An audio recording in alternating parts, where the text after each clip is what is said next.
have you raised so much damn money, all you? People relationships, right? That's all it is. How do you make them feel so special? Have an edge, care about them, speak to them, listen to them.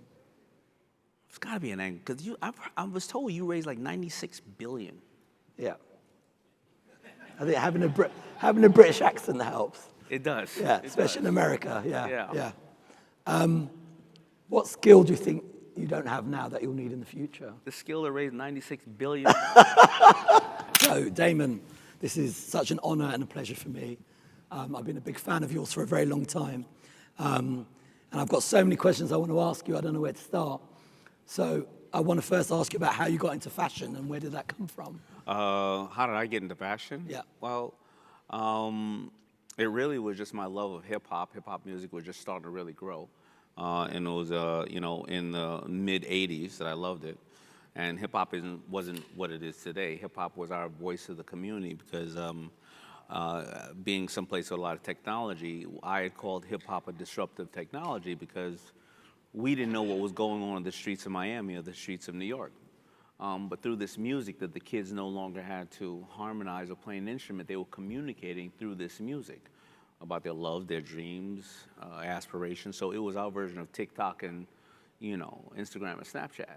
But I couldn't rap, sing, or dance.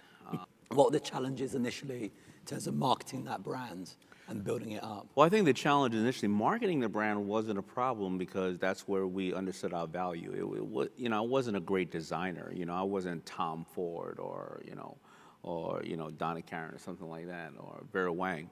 Putting a big ass 05 or a big FB on a hoodie is not really, a big designer. But people bought it. But I was a marketer and a brander. I mean, there's nothing new in this world. It's just a new form of delivery. I didn't put 3 sleeves on a shirt.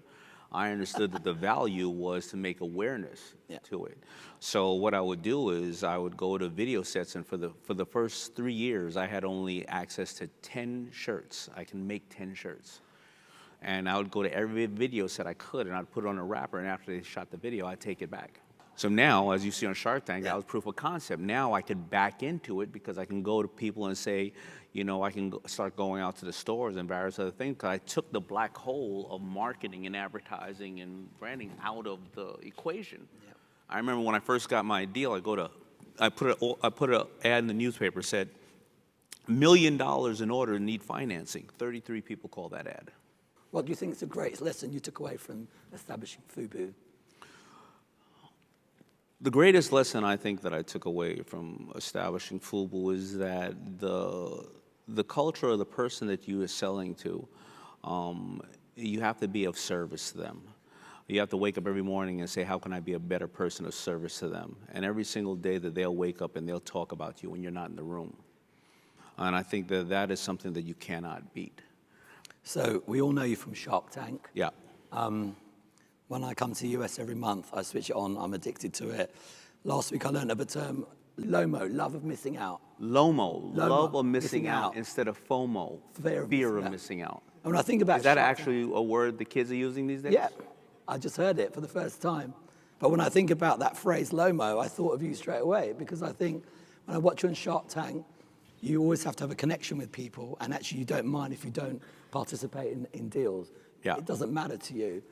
Tell me how you think about engaging with those people. Obviously, you need to like what they're doing, but how much of it is actually the person? I think about your cowboy guy. I love what he was doing. Cowboy. It's always the person. I don't mind when I miss out. I mean, I've always noticed that the smartest people and good people, they take a while. They're never in a rush. It wasn't until my mid-30s or even early 40s that I realized that the most important thing I had to trust was my gut in business. The numbers could look great, the papers could look great, the trend could look great, the person, this person did this, did that. And every single time I didn't trust my gut about the way I felt about that person, 8 out of the 10 times I lost. Even the 2 times that I won, I was like, thank God I got out of that. So you're so successful. How do you still stay motivated, and how do you deal with setbacks? Staying motivated is something that I learned a long time ago. And I do the same thing every single night and every single morning, and I think that it is the #1 reason for whatever limited amount of success I have. I read the same 10 goals every single night before I go to bed, and the same 10 goals every single morning when I wake up. 6 of them expire in 6 months. The other 4 expire in 2 years, 5 years, 10 years, and 20 years. I never hit my 6-month goals. Because if I'm going to do this amount of business, I do this amount, I reset it. This amount of time on my faith, this amount of time on my family or my health, when I reset it. The reason I read them at night before I go to bed is because I want it to be the last thing I think about when I'm going to sleep. That's why I don't watch Yellowstone before I go to sleep. And the reason I read them in the morning is because as human beings, if we don't read these things in the morning and know what we want to get, we let everybody else in the world take the 2 most valuable things we have, which are our time and our thoughts. Thinking about your family and the world today, what are your thoughts on social entrepreneurship? It's important. I mean, social entrepreneurship is, first of all, it's good for business, of course, right? Because people, with the transparency of social media and where we are, we're so connected in this sense. They want to know what you're not only doing for them, but what are you doing for the world? Because they have the option of buying from anybody and purchasing anybody. It also makes them feel like they can brag themselves. You know, I used to always think you have to make it and then you have to master it, then you can matter. But these guys came on the show called Bombas Socks. Now, the last thing I wanted to do when I went on Shark Tank, I wanted to diversify my portfolio. I go into Shark Tank, it's 07, 08. Nobody's buying clothes when they can't pay their mortgage. They're wearing the clothes more, right? So I'm getting picture-only clothing companies. I go on to the show because I want to diversify my portfolio because there's only 3 ways to deal with a customer, right? You acquire a new one, you upsell a current one, or you make one buy more frequently. And acquiring a new customer is 20 times harder than upselling one or making one buy more frequently. So I want to supersize my fries, right? Or supersize everybody's fries. So I have 10 clothing lines, 8 of them are dead. The last thing I want is socks. Bombas Socks comes on. Now, I already have 1 million units worth of socks in my warehouse. For me to sell socks right now, whenever I used to want to sell socks, I'm the one that snuck into your laundry room and stole one out of the basket, right? That's how I sell more socks. These guys show me that every time they sell a pair of socks, they give a pair away to the homeless community, and that the homeless community most requested, piece of clothing was socks. They'll hit $1.8 billion this year. They're the #1 brand, the #1 product ever in Shark Tank history. They beat out Ring that was sold for $1.3 billion. Why? Because every single time a person buys one of those pair of socks or shoes or underwear, which you give a pair away to the homeless, my daughter will sit at the kitchen table with me, who's in college, and say, "Yeah, Dad, how many times you gave money this year or gave away?" I'm like, I gave away whatever, X amount of times towards the end of the year. She says, "Yeah. I gave away 20 times this year." "How? You work at a pizza parlor. It's only the beginning of the year." "Yeah, well, every time I bought this, I cleaned up, I stopped human trafficking. Every time I bought this, I cleaned up the ocean. And every time I bought this, a pair of socks." And I'm buying 10 pair of socks for everybody for their Christmas or birthday. And that's where the social causes come in, because people want to be able to stand for something. Totally true. So your latest venture is CEO Access. CEO Access, yes. Can you tell us about it, please? Well, I'm excited about CEO Access. You know, a couple of years ago, what I realized was that a friend of mine who is a major CEO who said, "Why don't you help me brand myself? Because the world is coming around where you have CEO influencers or CEOs of influence. The CEOs of influence are so busy in the day job rolling up their sleeves that they don't get out there and brand themselves. Meanwhile, the ones who are dancing and singing and doing stupid like that are doing all this kind of stuff." And he said, "Why don't you help me brand myself?" I said, "No, I can't do that." He said, "Why?" I said, "Well, I'm the people shark. I help other people, the startups, which I love doing." Now, I know this man. This man adopted a feral kid in Africa who was left for dead laying outside the garbage, and brought him home to his family at 8 years old and raised this kid. The kid ended up going to Duke, right? Wow. And he said, "But if you help me, you know me, you know the culture." He's doing about $2 billion a year in business. He said, "I'm going to help more people." And I realized I was starting to become the thing I was fighting against. I was starting to become the person that was not looking at people in our great position saying that everybody was bad, when we're not. We're amazing people with a lot of responsibility. So I decided to do something called CEO Access, knowing that CEOs today need to be knowledgeable people, and they need to be people that everybody knows, basically sharks, so that your name walks in the room before you walk in the room.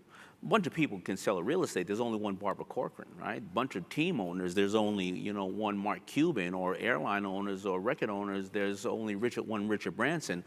A real estate guy is now the most powerful man in the world because the ability to brand themselves and be able to move within their careers into other rooms. If you know the fundamentals of business and you're a CEO, you can move into any sector you want if people know who you are. If not, you're held in a box. You're only a tech, you're only medical, you're only this, you're that. But I realized nobody was representing and managing these CEOs' reputations. So I came up with something called CEO Access, and I started walking people in the room because I realized that there's a lot of groups, but nobody's going to be able to get you on. Like, if I do a stage, and I speak to Fortune 1000 companies, I speak to 75 a year, how many times am I going to be on that stage? I need to say, if you have me, but you need Katrina Campins over here. Next.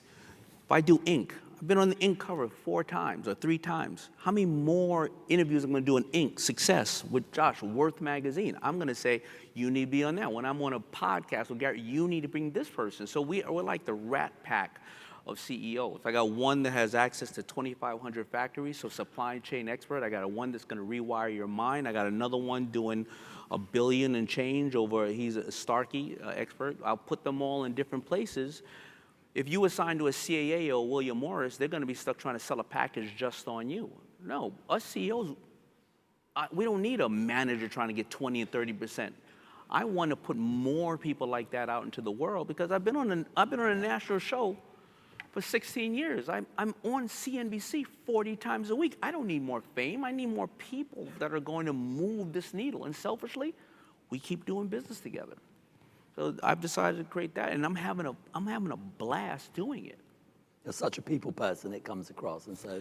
But at the end of the day, I've learned a long time ago by my mentor, Jay Abraham and Tony Robbins, if you keep giving and keep giving, it's gonna come back to you no matter what. Isn't that what we do as CEOs anyway, and founders and leaders? Exactly.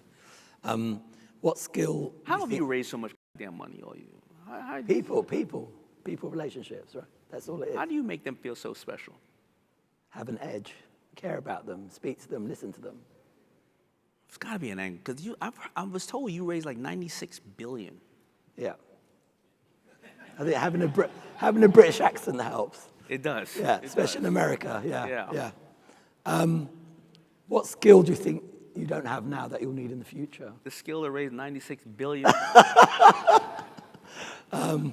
What skill do I not have now that I need in the future? I'm very happy with who I am. I'm a little brown dyslexic boy who didn't have a great education. I mean, the only thing I did in school notable is I liked the 7th grade so much I took it twice. I'm very comfortable with who I am. The skills that I would hope for is not the skill that I'm good at. I'm not good at looking at defined things and focusing on it. That's why I need a whole bunch of people around me to do these things. I think the only skill I need to know is how to live longer and healthier and have longevity and biohack my body and be around till I could walk my 3 little girls down the aisle. The only skill I need, I think, that most of us in this room of A-type personalities is how, when I do find the time to find some time to relax and do something else, I don't take on another damn job that is going to take more time. And I don't care if it's saving the sea turtles. I'm going to go hard on saving the sea turtles, whatever it is.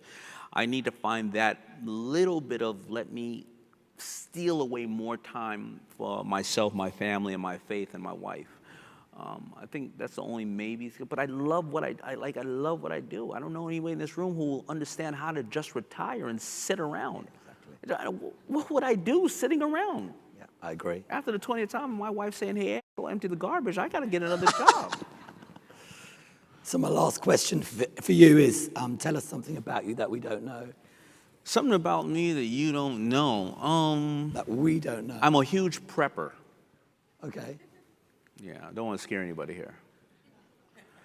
You know, I believe that 20 years ago, there was 3 or 4 people that could push a button that can destroy our lives, and there's nothing we can do. But I believe that now, I guess because I'm too close and know too much information, you know, Robert Herjavec is one of the top 10 cybercrime experts in the world. And I believe that whether it's a fire in California, Hurricane Milton, longshoreman strike, COVID, anything on here, a snowstorm, whatever the case is, whatever, a ship runs into a bridge, I think we'll all be disrupted for 2 weeks to 1 month out of our life, because you got 20 million people trying to hack our systems every single day, and I think that we need to all be prepared within our means to be disrupted for 2 weeks to a month constantly. I'm not talking about, you know, zombies and people coming up with ammunition. I'm just talking about being simply available, able to have a satellite phone and call places and have food available to you and internet available to you and room and shelter when shit goes down. So I'm a prepper. Well, anybody got beef jerky, I'm buying it. Daymond, thank you so much. It's been an absolute pleasure. Thank you. It's been an honor. Thank you, everybody. Thank you for Lacey and everybody being here. And Rahul, thank you for having me. And, of course, Maury and Ted, thank you, guys. All right.